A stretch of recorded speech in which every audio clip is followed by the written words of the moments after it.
한국과 일본을 같은 동아시아 문화권이니 비슷하게 생각한다고요?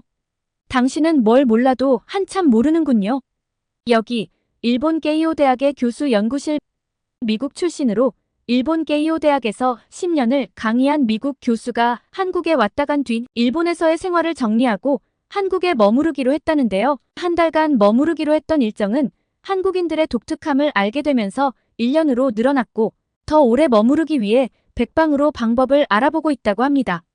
대체 한국인들의 어떤 점이 이 미국 교수를 한국에 머무르게 만들었을까요?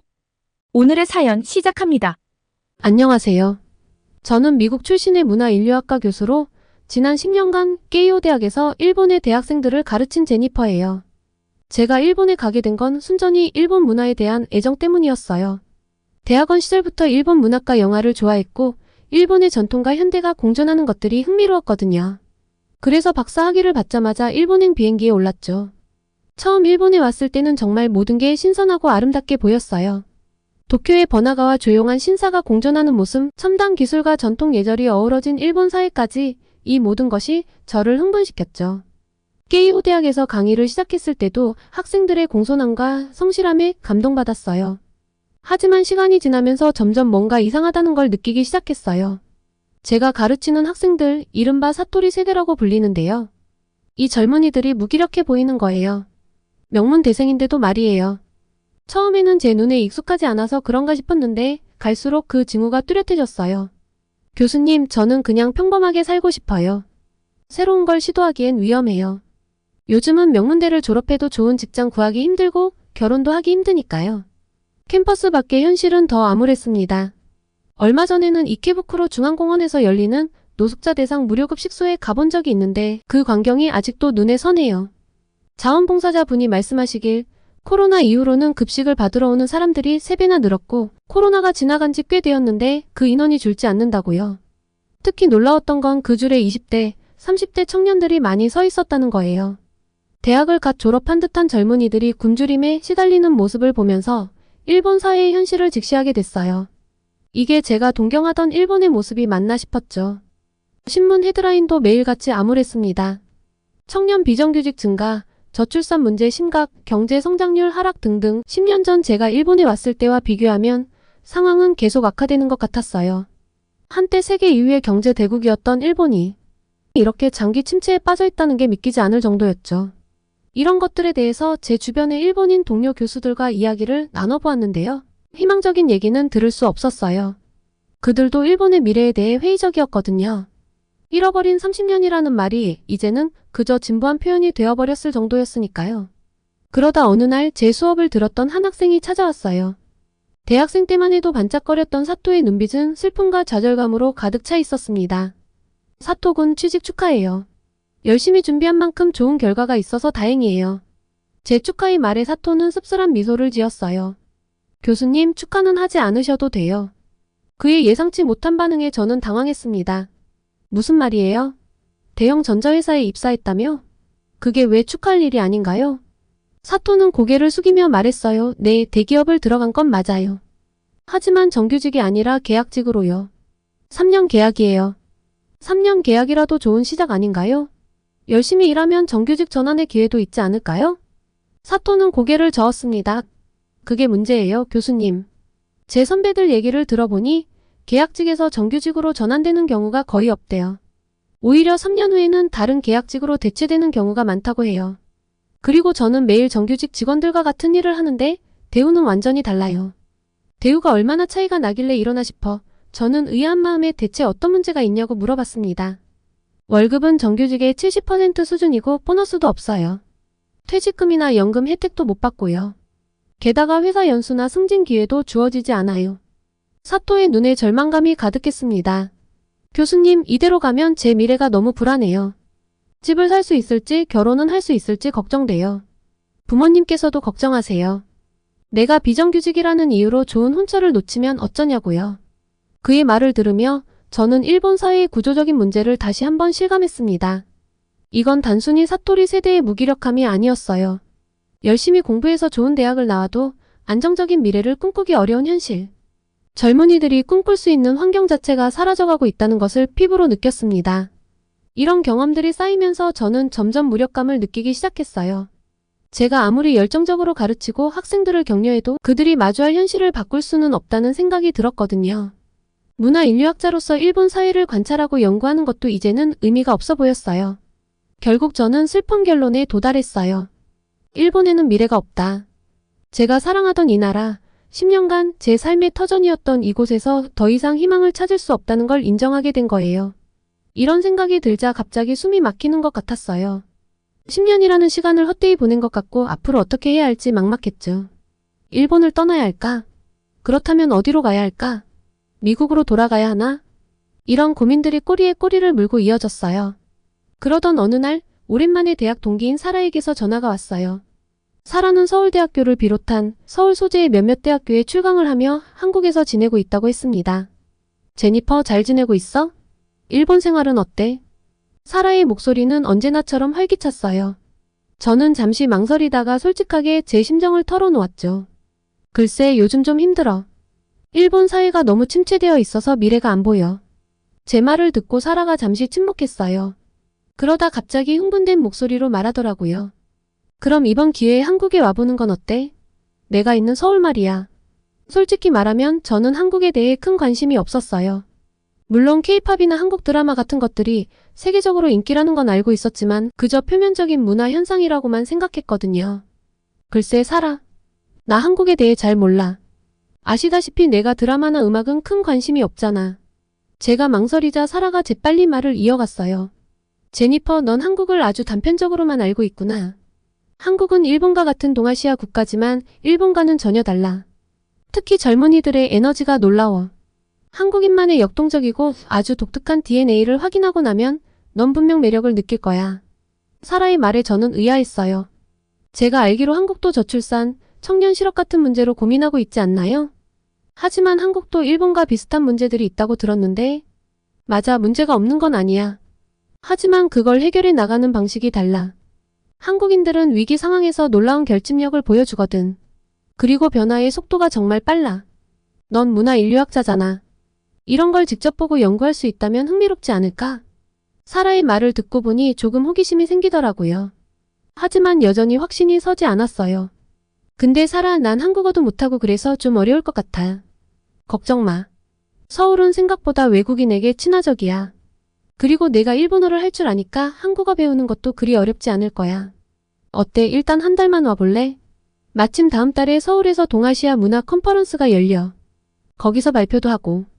사라의 제안을 듣고 있자니 문득 제 현재 상황이 떠올랐어요.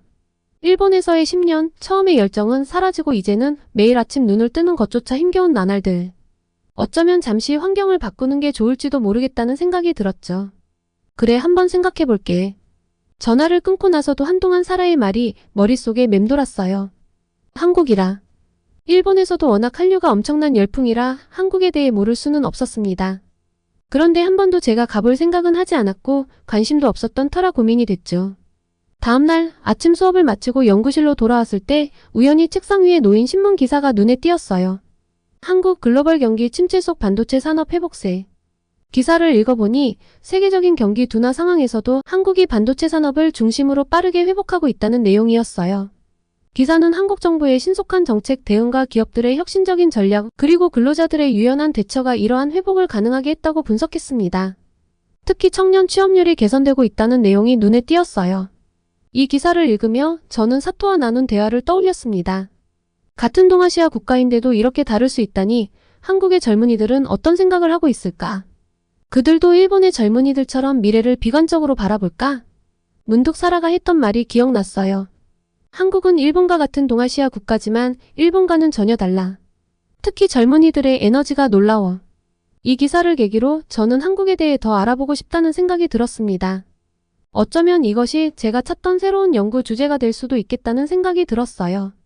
그 순간 결심이 섰어요. 한 달 정도 한국에 가보자. 어차피 지금 이대로는 안 되겠다는 생각이 들었거든요. 최악의 경우라도 한 달 쉬다 오는 거니까 괜찮겠다 싶었죠. 사라에게 전화해서 한국 방문을 결정했다고 알렸더니 정말 기뻐하더라고요. 정말 잘 생각했어, 제니퍼. 내가 공항으로 마중 나갈게. 아, 그리고 걱정 마. 숙소는 내가 다 알아봐 놨어. 그렇게 저는 10년 만에 처음으로 일본을 떠나 새로운 곳으로 떠나기로 했어요. 여행 가방을 싸면서 이상한 기분이 들더라고요. 설렘? 불안? 아니면 그저 일본에서 벗어난다는 안도감? 뭐라고 표현해야 할지 모르겠지만 참 독특한 기분이었습니다. 비행기 표를 예매하고 동료 교수들에게 이야기하니 놀라는 눈치였죠. 하지만 저로서는 이 변화가 절실히 필요했어요. 그리고 약간의 설렘과 기대감, 그리고 어색함을 안고 한국에 도착했습니다. 인천공항에 도착했을 때 첫 느낌은 와, 정말 깨끗하고 현대적인 애였어요. 일본의 나리타 공항과는 또 다른 분위기랄까요? 사라가 공항으로 마중 나와 있었는데 그 모습을 보자마자 안도감이 밀려왔어요. 제니퍼. 여기야, 여기. 사라는 여전히 활기차더군요. 반갑게 포옹을 나누고 나서 우리는 서울 시내로 향했죠. 그런데 공항에서 나오자마자 느낀 건 일본과는 완전히 다른 공기였어요. 뭔가 더 역동적이고 빠르고 정신없는 느낌? 사라, 여기 사람들 다들 바빠 보이네. 그렇지. 한국의 빨리빨리 문화를 이제 경험하게 될 거야. 사라의 말대로 서울 시내로 들어서자 그 빠른 리듬이 더욱 느껴졌어요. 특히 지하철은 정말 놀라웠죠. 일본의 지하철도 꽤 복잡하다고 생각했는데 서울의 지하철은 이용하기 어렵지 않더군요. 그런데 사람들이 정말 신기했어요. 사람들이 빠른 속도로 움직이고 에스컬레이터에서도 왼쪽으로 쭉 서서 걸어 올라가는 모습이 인상적이었죠. 사라, 다들 뭘 그렇게 서두르는 거야? 그게 서울이야. 항상 빠르게 움직이지 않으면 뒤처진다고 생각하거든. 처음에는 이 빠른 리듬에 적응하기 힘들었어요. 식당에서 주문할 때도 빨리 결정해야 하고 길을 걸을 때도 사람들 속도에 맞춰 빨리 걸어야 했죠. 일본에서의 여유로운 페이스는 여기서 통하지 않는 것 같았습니다. 숙소에 짐을 풀고 저희는 대학가 근처의 한 카페로 향했습니다. 밤 10시가 넘은 시간인데도 카페는 학생들로 가득 차 있었죠. 이 시간에 공부를 해? 그럼. 한국 학생들은 보통 이렇게 늦게까지 공부해. 경쟁이 정말 치열하거든. 카페 안을 둘러보니 정말 다들 열심히 책을 읽거나 노트북으로 뭔가를 하고 있었어요. 일본의 사토리 세대와는 전혀 다른 모습이었죠. 그 모습을 보고 있자니 가슴이 뛰더라고요. 이런 열정 일본에서는 보기 힘들었거든요. 배고프지? 우리 야식 먹으러 갈까? 사라의 말에 저는 깜짝 놀랐어요. 지금 벌써 11시가 다 됐는데?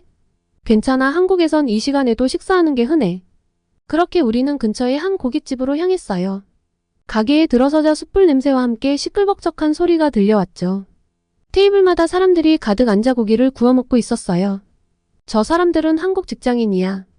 아마 지금 회식을 하는 중일 거야.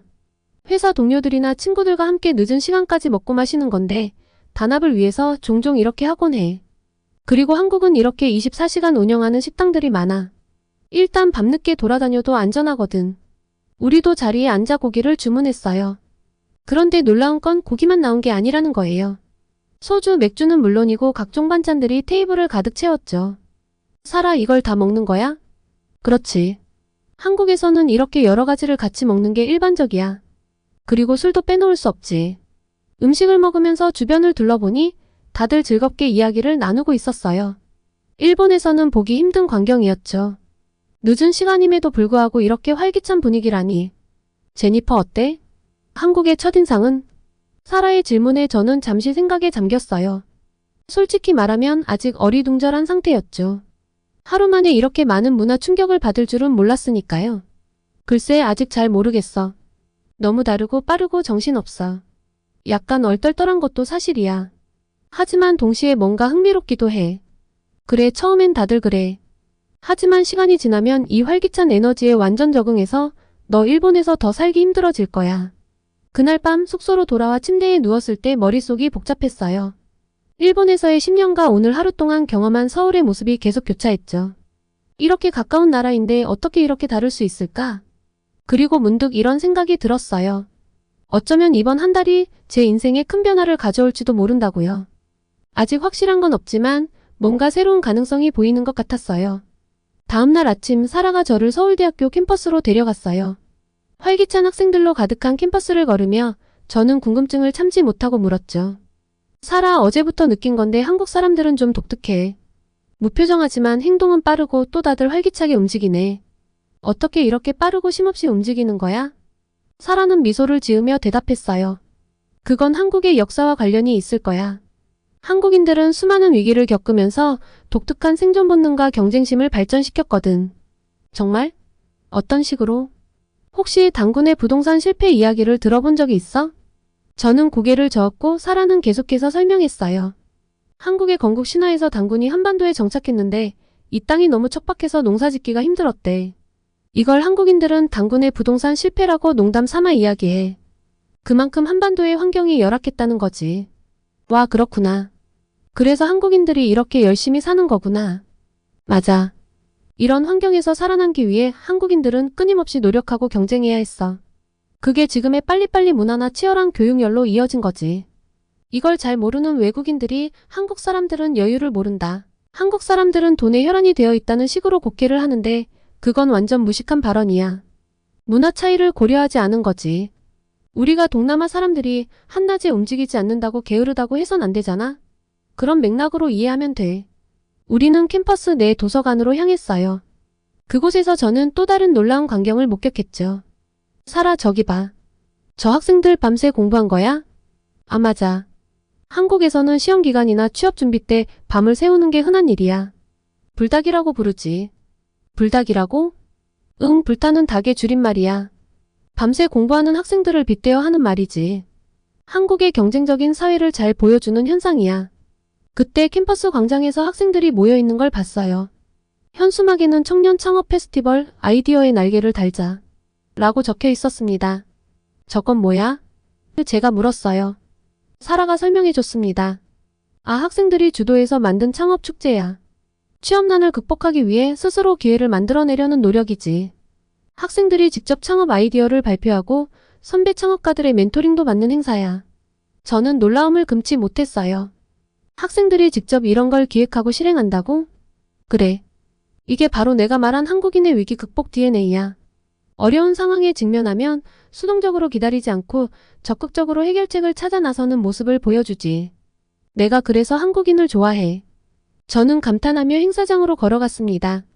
학생들의 열정적인 모습과 혁신적인 아이디어들을 보면서 일본의 사토리 세대와는 전혀 다른 에너지를 느낄 수 있었어요.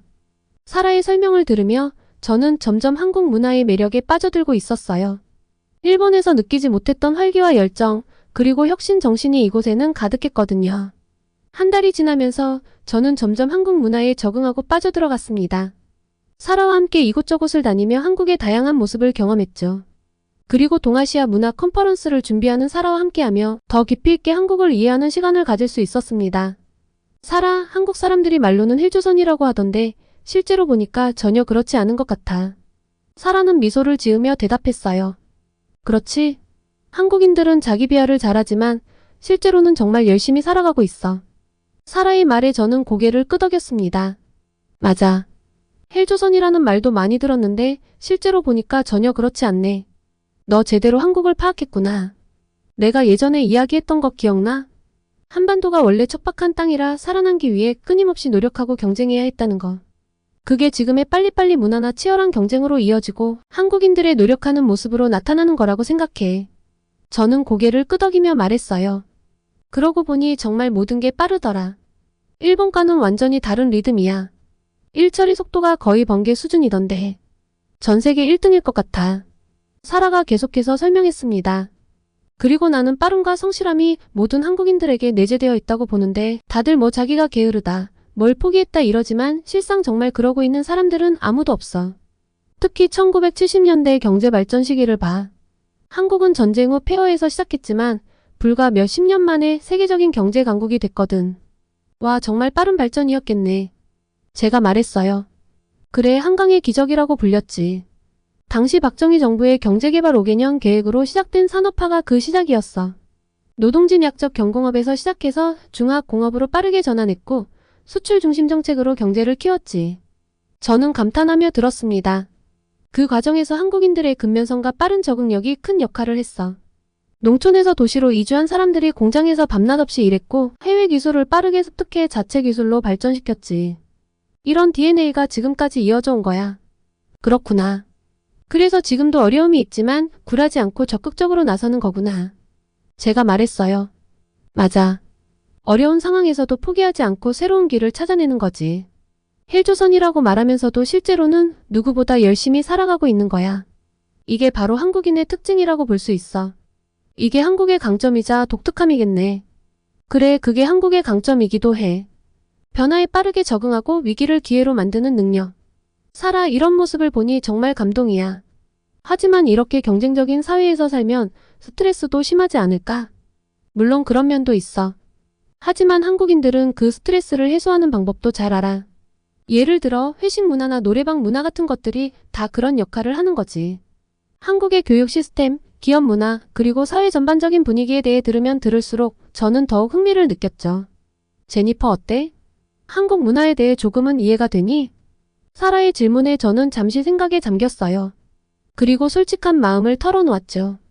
사라, 정말 놀라워. 처음에는 그저 일본과 비슷한 아시아 국가일 거라고 생각했는데 완전히 달라. 이 역동성과 열정이 아주 흥미로워. 내가 일본에서 잃어버렸던 것들을 여기서 다시 찾은 것 같아. 사라는 따뜻하게 미소 지었어요. 그럴 줄 알았어. 이제 한국의 진짜 매력을 조금씩 느끼기 시작한 거야. 그날 밤 숙소로 돌아와 일기를 쓰면서 저는 깨달았어요. 제가 한국에 온 건 단순한 여행이 아니라 새로운 시각으로 세상을 바라볼 수 있는 기회였다는 걸요. 그리고 한 달이 끝나갈 무렵 저는 큰 결심을 하게 됐어요. 사라에게 전화를 걸어 제 생각을 털어놓았죠. 사라, 나 결심했어. 한국에 더 오래 머물고 싶어. 오, 정말? 얼마나? 우선 1년 정도 살아보고 싶어. 한국과 일본의 청년 문화를 비교하는 연구를 해보고 싶거든. 사라의 목소리에서 흥분이 느껴졌어요. 와, 그거 정말 흥미로운 주제인데. 어떤 식으로 진행할 생각이야? 한국의 청년들이 가진 이 독특한 생존 방식과 도전 정신에 대해 깊이 있게 연구하고 싶어. 그리고 이걸 일본의 사토리 세대와 비교해 보려고 해. 좋은 생각이야. 그런데 1년 동안 여기 있으려면 비자 문제도 있을 텐데. 저는 잠시 망설이다가 말했어요. 그래서 말인데 혹시 한국 대학에서 개건 교수 자리를 알아볼 수 있을까? 장기적으로는 정식 교수 자리도 찾아보고 싶어. 너 완전 진지하구나.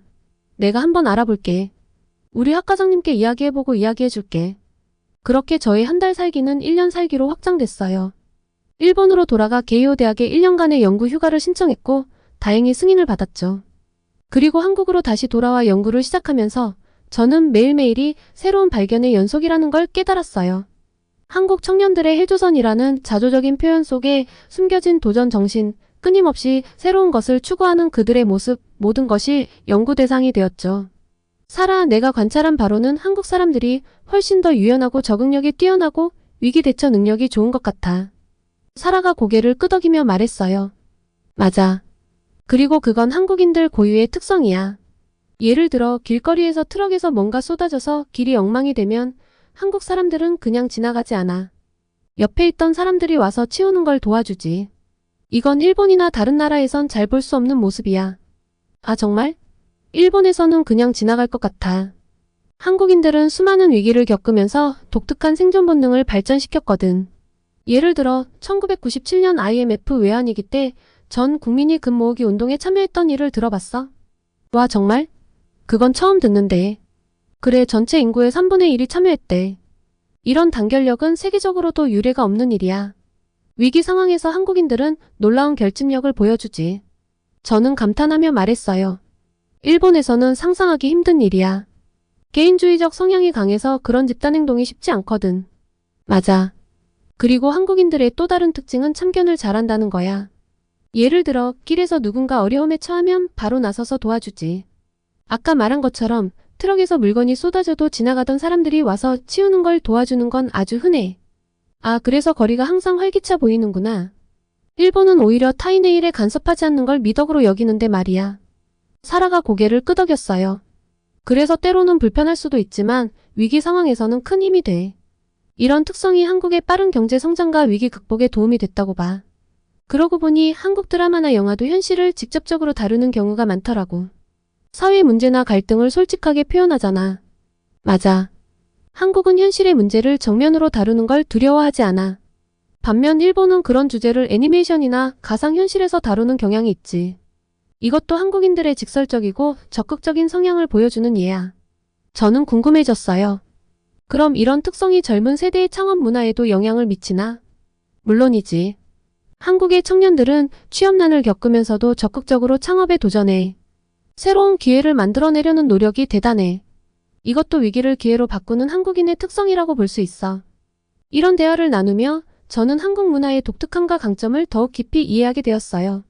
일본에서의 10년간은 완전히 다른 활기 넘치고 역동적인 한국의 모습이 너무나 매력적이었습니다. 매력적인 한국을 경험하며 이제 제 앞에는 새로운 가능성이 펼쳐져 있습니다. 1년의 연구를 마치고 나면 어떤 선택을 하게 될지 아직 모르겠지만 한 가지 확실한 건 이 경험이 제 인생의 터닝포인트가 되었다는 거예요. 문화 인류학자로서 그리고 한 사람의 인간으로서 저는 더 넓은 시야를 갖게 되었어요. 한국과 일본 두 나라의 청년 문화를 비교하며 저 또한 성장하고 있다는 걸 느끼고 있답니다. 이 1년이 어떤 결과를 가져올지 그리고 제가 어떤 선택을 하게 될지 아직 모르겠어요. 하지만 한 가지 확실한 건 이 도전이 제 인생에서 가장 값진 경험이 될 거라는 거예요. 앞으로 한국에서 더 다양한 일들을 경험하고 또 연구하며 알게 된 점들은 다시 메일 보내겠습니다. 아무래도 메일을 좀 자주 보내게 될 것 같은데요. 다들 한국 할 때 진작 알아봤었어야 하는데 왜 한국이란 나라를 이제서야 알아봤는지 후회가 가득하네요. 이렇게 세계 각국에서 한국과 한국인의 위상이 드높아지는 최근, 우리가 이렇게 명실상부한 선진국으로 자리 잡는데 가장 큰 희생을 한 분들이 있습니다. 너무나도 감사한 이분들께 아직까지 우리가 감사의 표현을 온전히 전달하지 못한 곳들이 많다는 것을 알고 계시나요? 최근 참혹한 90대 할아버지의 집이라며 퍼진 글이 국내에 큰 파장을 일으키고 있습니다. 깨진 유리창, 무너질 듯한 천장, 얼룩진 벽지와 씻을 수조차 없는 화장실. 그야말로 충격적인 이 공간에서 수십 년을 거주해 온 90대 노인이 있다 전해진 것입니다.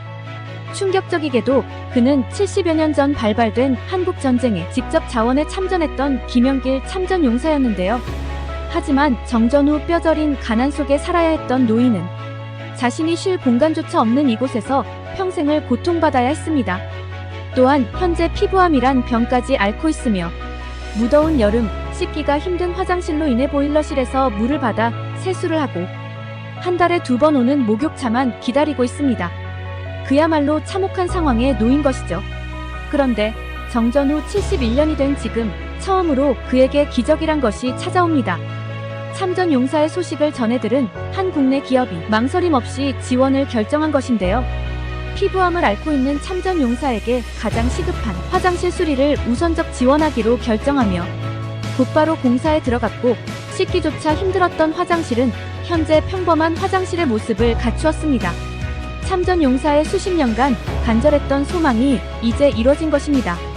참전 용사는 현재 이 상황을 보며 기쁨을 감추지 못했고 자신을 잊지 않고 찾아와준 한국인들의 몇 번이고 감사를 표했는데요. 인프레쉬, 이곳은 현재 김영길 참전 용사를 시작으로 국내 생활고를 겪는 참전 용사들을 위해 전자제품, 주거 개선 등 아낌없는 지원을 하고 있음이 밝혀졌습니다. 이곳은 작년 부산에서 논란이 된 생활고로 8만 원어치의 식료품 절도를 저지른 참전 용사를 위해 서울에서 부산까지 달려가 지원한 주인공이기도 했는데요. 뿐만 아니라 1천만 원 상당의 식사 상품권 제공, 10,000km가 떨어진 에티오피아를 비롯해 필리핀, 태국에 가 의료, 물품, 금전 지원 등 그야말로 세계를 돌아다니며 지원하고 있습니다. 이에 수많은 외신들이 앞다투어 인프레쉬의 소식을 보도하고 있는데요. 한국의 정체성을 보여주는 기업. 한국은 우리를 잊지 않았다. 기적의 한국인들. 국가를 대신해 나선 이 기업의 행보에 세계는 열광했고 인프레쉬는 한국인이기 때문에 라는 답 한마디를 남겼죠. 인프레쉬가 이 같은 말을 한 이유가 있습니다. 실제 여러 평범한 사람들이 한국인이라는 이유로 이 기업의 행보에 동참하고 있기 때문인데요. 인프레쉬는 후원 창구를 열어달라는 많은 요청에 최근 후원 티셔츠와 볼캡을 출시했습니다. 지금의 한국이 있기까지 많은 희생과 헌신이 있었다. 라는 문구를 새긴 티셔츠와 함께 그들의 노고를 잊지 말고 기억하자는 메시지를 담고 있습니다. 인프레쉬는 일상 속 역사를 기억하였으면 하는 마음으로 편안히 착용할 수 있는 아이템과 디자인으로 제작하였는데요. 또한 해당 상품의 수익금 일부가 참전 용사분들께 후원되고 구매한 모든 한국인들의 이름으로 전달된다고 합니다. 인프레쉬는 365일이 국경일인 듯 지금도 이 같은 소식을 알리며 후원하고 있습니다. 저 역시 참전 용사님의 소식을 듣고 너무도 안타깝고 마음이 아팠는데요. 국가를 위해 헌신한 모든 영웅분들의 상황이 좋아지시길 간절히 바라며 많은 분들의 관심과 응원 부탁드립니다. 상품의 구매처는 고정 댓글에 남기겠습니다. 아직도 우리의 손길이 미치지 못한 영웅분들이 많은 만큼 이번 협업을 맞이하여 보다 많은 분들께서 동참을 해주셨으면 하는 바람입니다. 앞으로도 감동저장소 채널을 통해 참전 용사분들을 도울 수 있는 일이 있다면 적극적으로 함께하겠습니다. 이상 감동저장소였습니다.